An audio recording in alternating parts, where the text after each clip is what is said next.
Hello everyone, it's the 4th day of release and I'm here with the first impressions video. Before everything, welcome to the channel. I hope you're here to stay. I will be making more Tower of Fantasy guides in the future, so subscribe if you want to be notified. Now let's go and talk about this game. Itching for a fight? Get ready, because you're next.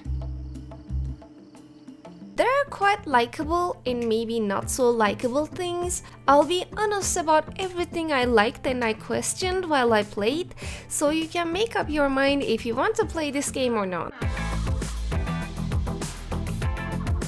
I have to tell you that this game looks good. Graphics looks good, game is smooth, but we can't talk about any of these without mentioning there are 3 types of gacha, many types of currencies, and you can't even choose what you'll play at the beginning. I'll come to this. But besides these, combat and gameplay are nicely done.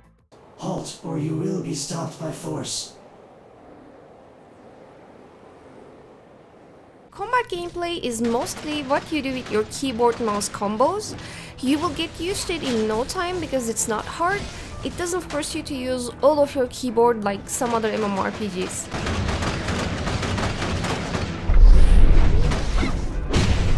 First thing that will impress you when you start this game is the smooth gameplay. No lag, no game server issues, no bugs, everything seems to be working. And it's impressive. On the launch day, apparently some players experienced some issues, but publicity team immediately apologized for the said issues and gave everyone compensation rewards for it. I would say they have a pretty responsive publicity team communicating with the players and addressing issues. This is an underrated issue because since last year we had couple of famous company games launched, you know their names, and for those games reaching out to the developers and them reaching us as players, explaining what's happening and addressing some issues was a big failure. It came to a point servers were shut down for a game without giving a single notice to players for maintenance, and everyone was freaking out trying to figure out what's happening because they got kicked out of server without any notice. I won't go into more detail. Anyways, as a player, I feel like Tower of Fantasy team is managing player and developer relationships pretty well, and that's a big thing.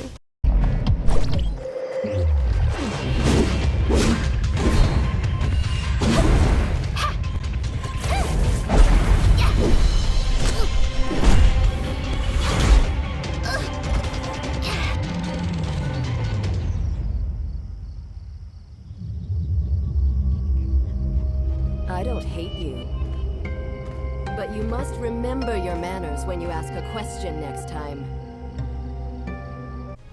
The only thing that would be unpleasant if I had to nitpick would be having channel system. I mean, it's 2022, why do we still have channels? But then again, it doesn't hinder any of the joy you are getting from playing this game in multiplayer. You still play with a lot of players and do map content such as world bosses together, so it doesn't bother me. But when some people are doing content in certain channel, it will prevent you from joining the channel if it's full. So there is that.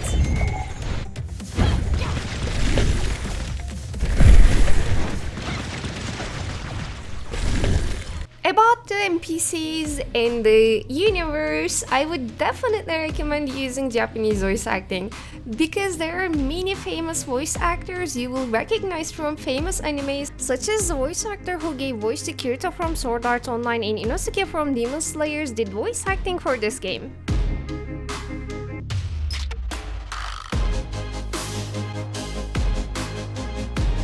It was really surprising for me to go to the random NPCs and hear voices I'm really familiar with.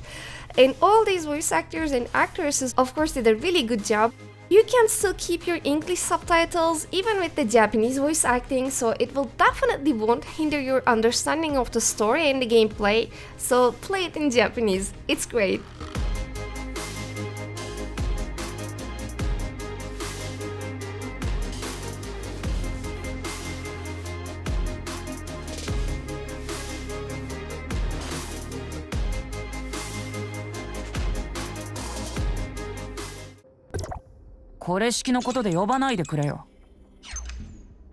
Besides your character's appearance, you can also use Simulacrum to change your character appearance to certain heroes in the game. やっぱり私を選ぶと思ってた。ただのウォーミングアップに。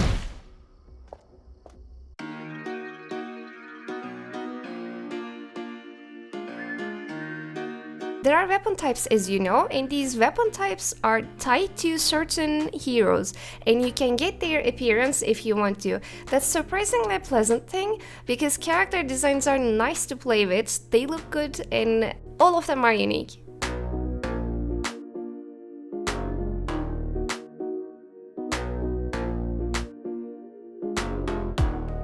Another thing you would expect from an Asian MMORPG are gachas. And there are 3 types of them. The highest weapon grade you can drop from these gachas differ from gacha to gacha. So you, as a player, of course want to get the best gacha so you can get the best weapon. But the best gacha currency has to be bought with real money or has to be grinded through the map. It is not hard to grind it, but of course, people who will pay for this will get ahead of you, most certainly easier and faster. Tower of Fantasy is actually advertising itself as a not so much pay-to-win game because they, as in developers or publicity of this game, was always about free-to-play friendly because they had a good PETA system which guarantees you to drop good weapons after a certain amount of gacha tries. And as you can see, this gacha currency can be grinded from the map, and after 80 tries it guarantees you to get SSR weapon. But how long would it take to get 80 currency? I would say if you played 2 hours every night, it would take a week. So you can get your first SSR weapon after a week. But which weapon would that be? Surprise! I probably opened maybe 70 gachas from 3 different currencies until now. I only dropped 2 SSR weapons, which happen to be the same weapon type. So I used the second one of the same weapon to upgrade my first one.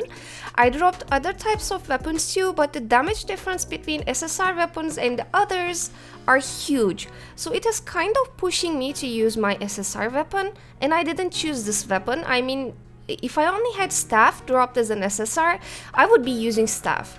I have guns right now, so I'm using guns. My friend dropped SSR shield, so he's playing with a shield.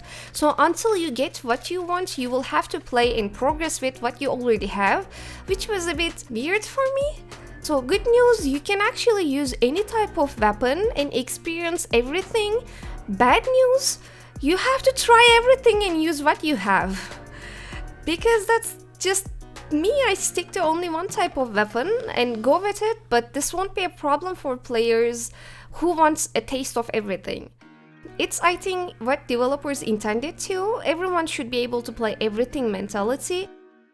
You don't have a skill trait line or any distinctive things that makes you a specific tank, DPS or healer, so you can switch between weapons and be what you or your group need at that moment.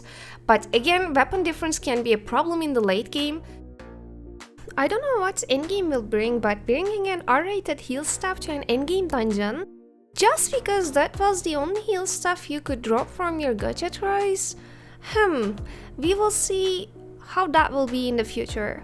I will bring you guides and explanations about game's complex systems, because all the currencies, gachas, classes, weapons, but different elements, etc. things can be overwhelming for new players. Subscribe to the channel so you can get notified by the guides I make. See you on the next video. That's it for today.